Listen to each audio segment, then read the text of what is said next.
आइए आज आप सब सुनेंगे उत्पन्ना एकादशी व्रत की कथा। आप सभी भक्तों को उत्पन्ना एकादशी व्रत की ढेर सारी शुभकामनाएं।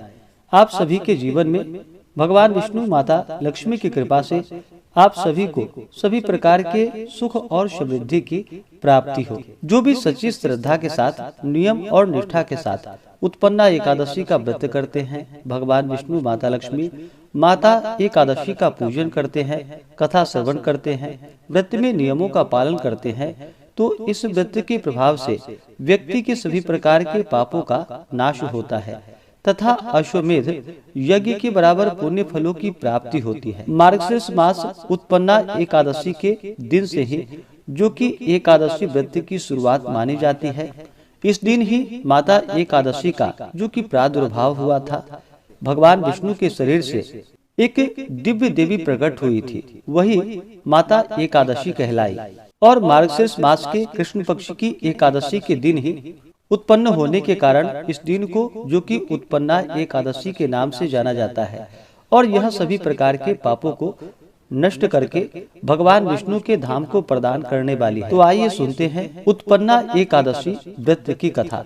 तो बोलिए प्रेम से भगवान विष्णु की जय, माता लक्ष्मी की जय। एक बार शौनकादि 88,000 ऋषियों ने श्री सूत जी महाराज से पूछा कि हे भगवान, आप कृपा करके हम लोगों को एकादशी व्रत का महात्म्य सुनाइए। श्री सूत जी ने कहा कि हे ब्राह्मणों, इस व्रत के महात्म्य को भगवान श्री कृष्ण ने महाराज युधिष्ठिर से कहा था, वही आज हम आप लोगों को सुना रहे हैं। एक बार महाराज युधिष्ठिर ने भगवान श्री कृष्ण से पूछा कि हे प्रभु, एकादशी व्रत करने की क्या विधि है और उसे किस प्रकार करना चाहिए, उसका क्या फल है, आप कृपा कर यह सब मुझसे कहिए। पांडु नंदन का यह प्रश्न सुनकर भगवान श्री कृष्ण बोले कि हे राजन, एकादशी व्रत हेमंत ऋतु में मार्गशीर्ष कृष्ण एकादशी से प्रारंभ करना चाहिए। दशमी के दिन सूर्यास्त के बाद दंत धावन यानी कि दातून करे, इसके बाद फिर कुछ भी भोजन न करे। दूसरे दिन प्रातः काल नदी, तालाब या कुएं पर स्नान करे, शुद्ध हृदय से संकल्प करे, सर्वप्रथम मृतिका स्नान करे, अर्थात मिट्टी का चंदन इन मंत्रों के द्वारा लगावे। अश्वक्रांते, रथक्रांते, विष्णु क्रांते वसुंधरे, उदधतासी वराहेण कृष्णेन शतबाहुना मृतिके हर मे पापम जन्मया पूर्व संचितम त्वया हतेन पापेन गच्छामि परमाम गतिम। इस प्रकार से मृतिका यानी कि मिट्टी की प्रार्थना करते हुए मिट्टी लगावे।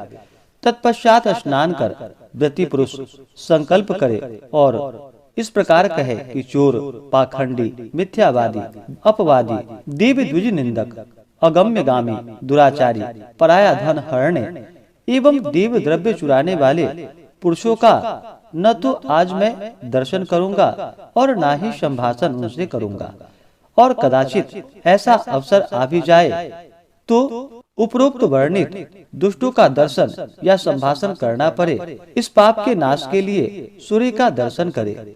स्नान करने के पश्चात धूप, दीप एवं नैवेद्य अर्पण कर भगवान का पूजन करे। इन कार्यों के करने में भक्ति दृढ़ एवं अविचल होनी चाहिए। रात में निद्रा एवं मैथुन का त्याग करे और नृत्य, गीता देकर रात्रि में जागरण करे। श्रद्धा भक्ति से परिपूर्ण हो, ब्राह्मणों को दान दक्षिणा दे और उनको प्रणाम कर अपनी भूलों के लिए उनसे क्षमा याचना करे। धार्मिक सज्जनों के लिए शुक्ल पक्ष एवं कृष्ण पक्ष की दोनों ही एकादशियां समान एवं पुण्यप्रद है। अस्तु जो भक्तजन नियम अनुसार दोनों एकादशियों का व्रत करते हैं, उसको जो पुण्य फल मिलता है, शुद्ध तीर्थ में स्नान कर भगवान का दर्शन करने का पुण्य फल उसके 16वें अंश के समान भी नहीं होता। व्यतिपात योग में संक्रांति में सूर्य एवं चंद्र ग्रहण के समय में कुरुक्षेत्र में स्नान करने का जो फल होता है, वह एकादशी के व्रत करने वालों को अनायास ही प्राप्त हो जाता है। अथवा अश्वमेध यज्ञ करने से 100 गुना अधिक पुण्य फल प्राप्त होता है। 1000 तपस्वियों को 7000 वर्ष भोजन कराने का धर्म पुण्य प्राप्त होता है। वेद वेदांग तथा पुराण एवं सहस्त्र गोदान का जो फल प्राप्त होता है, 10 ब्राह्मणों के भोजन कराने के पुण्य फल से 10 गुना अधिक पुण्य फल एक ब्रह्मचारी को भोजन कराने में होता है, और 10,000 गुना अधिक कन्या एवं भूमि दान देने से होता है, और इससे 10 गुना अधिक पुण्य भूखे को खिलाने से होता है। अन्नदान करना अत्यंत ही महान एवं अनुपम पुण्य है। इसके प्रभाव से देव और पितर दोनों ही संतुष्ट हो जाते हैं, और इसका संपूर्ण महात्म्य देवताओं को भी दुर्लभ है। नित्य व्रत करने का आधा फल एक मूल व्रत में होता है। तीर्थ करना तभी तक महत्व का है। दान एवं नियम भी तभी तक पुण्यप्रद है जब तक एकादशी का व्रत न किया गया हो। शंख द्वारा जल पीना वर्जित है। शंख द्वारा जल नहीं पीनी चाहिए। मछली एवं मांस भी नहीं खाना चाहिए। 1000 यज्ञ भी एकादशी की बराबरी नहीं कर सकती। इस प्रकार भगवान के कहने पर पांडु नंदन ने पूछा कि हे जनार्दन, आप इस व्रत को इतना सम्मान देते हैं और इसके फल को इतना महान बतलाते हैं, ऐसा क्यों? इसका क्या कारण है? अर्जुन का ऐसा प्रश्न सुनकर भगवान श्री कृष्ण ने कहा कि हे पांडुनंदन, सतयुग में एक मूर नामक महाबलवान दैत्य हुआ। उसने समस्त देवताओं को मारकर देवलोक से भगा दिया।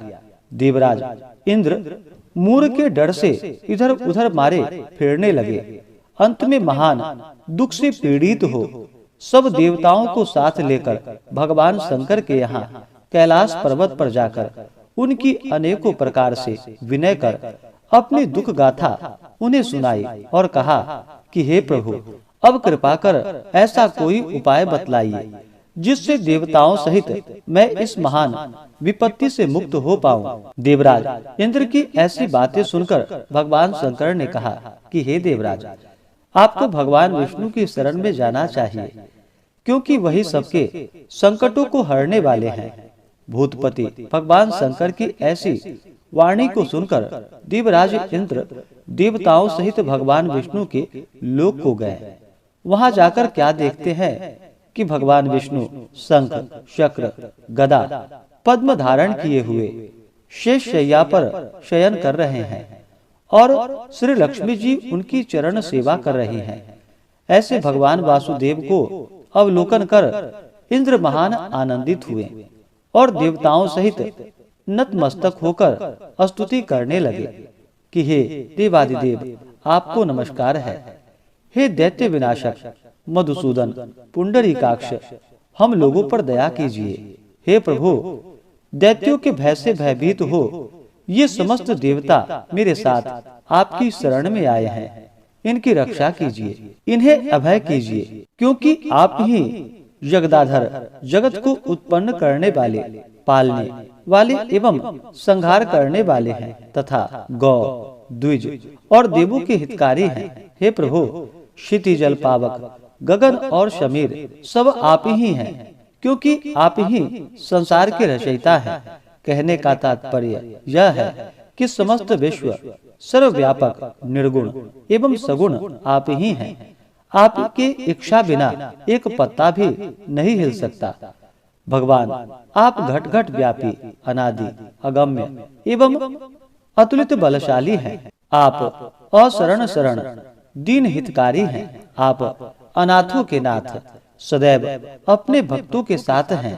हे भगवान, अब आपके बिना हमें त्राण देने वाला और कोई नहीं है।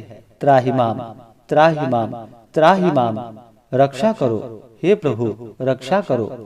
हम लोग आश्रयहीन कटी हुई गुड्डी के समान इधर उधर मारे फिरते हैं। अस्तु, हमें अभय दान दीजिए। देवराज इंद्र सहित देवों की इस प्रकार विनय सुन भगवान विष्णु प्रसन्न हो गए और उनसे बोले कि हे राजा, क्या बात है, आप लोग इतने भयभीत क्यों हैं? आप लोगों को किसने सताया है? आप समस्त वृतांत मुझसे कहिए और भय को त्याग कर निर्भय हो जाइए।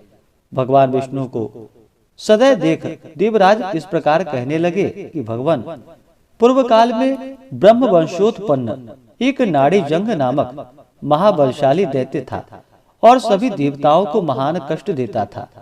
उसी का पुत्र अब जिसका नाम मूर है और जिसकी राजधानी चंद्रावती है, अपने पिता से भी बलवान है। अपने अनुपम बल और अलौकिक तेज के कारण संपूर्ण विश्व पर विजय कर देवताओं को देवलोक से निकाल दिया है और सभी देवताओं का स्थान स्वयं ही ग्रहण कर लिया है। हे भगवान, इंद्र, वरुण, यम, कुबेर सब कुछ वही है और आज व्योम पर प्रखर मार्तंड के समान त्रिलोकी को तपा रहा है। अस्तु, अब आप हम सब देवताओं पर परम अनुग्रह कर उस दुर्दमनीय दैत्य का संहार कीजिए और हम सब आपकी शरण में आए हुए देवताओं की रक्षा कीजिए।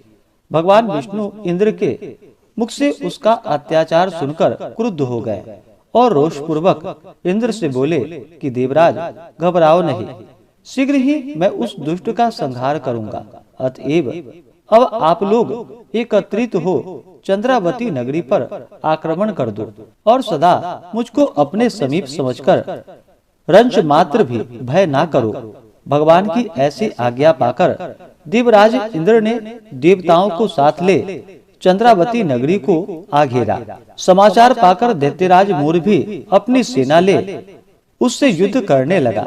देखते ही देखते महाभयंकर युद्ध होने लगा और देवता लोग उसकी विकट मार को सहन नहीं कर पाए और भागे। दैत्यों ने भागते हुए देवताओं को मारने की इच्छा करके उनका पीछा करना चाहा, परंतु उसी समय भगवान विष्णु शंख, चक्र, गदा एवं पद्म धारण किए हुए वहां आते दिखाई पड़े। उनको देखते ही सबके सब उन्हीं के ऊपर टूट पड़े। भगवान विष्णु ने भी अपने दिव्य अस्त्रों द्वारा राक्षसों का संहार करना आरंभ कर दिया। यद्यपि भगवान विष्णु के दिव्यास्त्रों द्वारा दैत्यों का अनवरण संहार हो रहा था, तथापि दैत्यराज मूर निश्चल और वीरता पूर्वक संग्राम भूमि में युद्ध करता रहा। भगवान विष्णु के दिव्य एवं तेजवान अस्त्र भी दैत्यराज के शरीर पर लग लग कर व्यर्थ होने लगे। अपने अस्त्रों को असफल होते हुए देखकर भगवान विष्णु को अत्यंत क्रोध हुआ और उन्होंने अस्त्र शस्त्रों को एक ओर फेंक दिया और उससे लिपट गए और फिर मूर दैत्य से मल्ल युद्ध करने लगे। परंतु अत्यंत परिश्रम करके भी वे दैत्यराज को पराजित नहीं कर सके। जब भगवान बहुत थक गए तब बद्रिकाश्रम की ओर चले गए और वहां जाकर बहुत ही जीर्ण हो गए। तब एक गुफा देख उसमें प्रवेश कर गए। उस गुफा का नाम हेमवंती था। भगवान विष्णु वहां जाकर सो गए। पीछा करता हुआ दैत्यराज मूर भी वहां पर आ पहुंचा और भगवान विष्णु को वहां निर्भय सोता हुआ देखकर उन्हें मारने के लिए आगे बढ़ा कि दानवों के परम शत्रु विष्णु को मारकर दानवों को सदा के लिए निष्कंटक बना दूं। उसी समय भगवान विष्णु के शरीर से दिव्यास्त्रों को धारण की हुई एक स्त्री उत्पन्न हुई और आगे बढ़कर दैत्यराज से युद्ध करने लगी। दानवराज उस स्त्री का अस्त्र संचालन देख चकित हो गए और सोचने लगा कि रुद्र के समान पराक्रम वाली यह उग्र रूप धारणी स्त्री को किसने उत्पन्न किया है, जिसके बाण इंद्र के वज्र से भी भीषण और सांघातिक है। मुहूर्त मात्र में ही उस कन्या ने दानवों की विकराल सेना को नष्ट कर डाला। तब दानवराज ने अत्यंत वेग पूर्वक आक्रमण किया, परंतु उसने दानवराज के समस्त अस्त्र शस्त्र बेकार कर उसे एकदम विरत कर दिया। तब वह अत्यंत क्रोध कर मल्ल युद्ध करने के लिए उनकी ओर बढ़ा, परंतु यह भी न हो सका, क्योंकि उस कन्या ने एक ही घूंसे में उसको पृथ्वी पर पटक दिया। वह पुनः आगे बढ़ने के लिए उठा। यह देख उसने दानवराज का मस्तक काट लिया और फिर मूढ़ दैत्य का धड़ वहीं पर गिरकर छटपटाने लगा। साथ ही दैत्यगण पाताल लोक में भाग गए। उसी समय भगवान विष्णु की निद्रा भंग हुई और वह उठकर बैठ गए। तब वह कन्या हाथ जोड़कर भगवान विष्णु से कहने लगी कि हे भगवान, अब मुझे क्या आज्ञा है। उसके ऐसे वचन को सुनकर भगवान विष्णु अत्यंत प्रसन्न हुए और बोले कि हे देवी, आप कौन हैं? इस दुष्ट राक्षस को मारकर मुझे किसने त्राण दिया है? भगवान विष्णु के ऐसे वचन को सुनकर उस कन्या ने कहा कि हे प्रभु, यह क्षुद्र कार्य आपके अंश से उत्पन्न मैंने ही किया है। हे शत्रु दमनकारिणी, मैं आपकी ही शक्ति हूँ। उसके ऐसे वचन को सुनकर भगवान विष्णु बोले कि हे निष्पापी, इस दैत्य के मारने से मैं तुम पर अत्यंत प्रसन्न हूँ, क्योंकि तुमने समस्त देवताओं को अभय कर दिया है। अतः अब तुम मनोवांछित अपने वरदान को मांगो। भगवान के ऐसे वचन को सुनकर वह कन्या बोली कि हे भगवान, यदि आप सचमुच ही मुझ पर प्रसन्न हैं और वर देना ही चाहते हैं, तो कृपा कर यही वर दीजिए कि आज का दिन मेरे ही नाम से प्रसिद्ध हो और आज के दिन व्रत करने वाले को मैं समस्त पापों से मुक्त कर सकूं और उपवास का आधा पुण्य एक बार भोजन करने एवं रात्रि भोजन में भी प्राप्त हो और अपनी इंद्रियों को दमन कर मेरे दिन संपूर्ण व्रत करने वाले को विष्णु लोक की प्राप्ति हो। भगवान ने कहा एवं अस्तु, अर्थात ऐसा ही होगा। तुम एकादशी तिथि को उत्पन्न हुई हो, अतएव तुम्हारा नाम भी एकादशी ही होगा और एकादशी व्रत करने वाले के सारे पापों को नष्ट कर मैं परम पद दूंगा, क्योंकि तृतीया, अष्टमी, चतुर्दशी और एकादशी तिथियां मुझे अत्यंत प्रिय है। इस प्रकार वरदान देकर भगवान विष्णु अंतर ध्यान हो गए और एकादशी मनवांछित वर पाकर अत्यंत ही प्रसन्न हुई। हे पांडुनंदन, एकादशी व्रत करने वाले से मैं अत्यंत ही प्रसन्न रहता हूँ। उसके शत्रुओं का सदैव ही संहार करता हूँ और उसे उत्तम पद देता हूँ। एकादशी की उत्पत्ति का वृतांत मैंने तुमको सुना दिया। एकादशी पापों का नाश करने वाली है। शुक्ल एवं कृष्ण दोनों ही पक्ष के व्रत करने वाले उत्तम लोकों में स्थान पाते हैं। एकादशी का व्रत करने वाले एवं भगवान विष्णु की एकादशी व्रत महात्म्य की कथा को सुनने और सुनाने वाले दोनों ही धन्य हैं। उनको अश्वमेध यज्ञ का फल अनायास ही प्राप्त होता है। जो परम वैष्णव हैं और भक्ति पूर्वक भगवान विष्णु की कथा को श्रवण करते हैं, वे अपने 3 कोटि पुरुषों के साथ विष्णु लोक में स्थान को पाते हैं। एकादशी महात्म्य का एक अंश भी सुनने वाला ब्रह्म हत्यादि पापों से छूट जाता है। संसार में न वैष्णव धर्म के समान कोई धर्म है और न एकादशी के समान कोई दूसरा व्रत है। इस प्रकार से मार्गशीर्ष मास उत्पन्ना एकादशी की कथा पूर्ण हुई। तो बोलिए प्रेम से भगवान विष्णु की जय, माता लक्ष्मी की जय।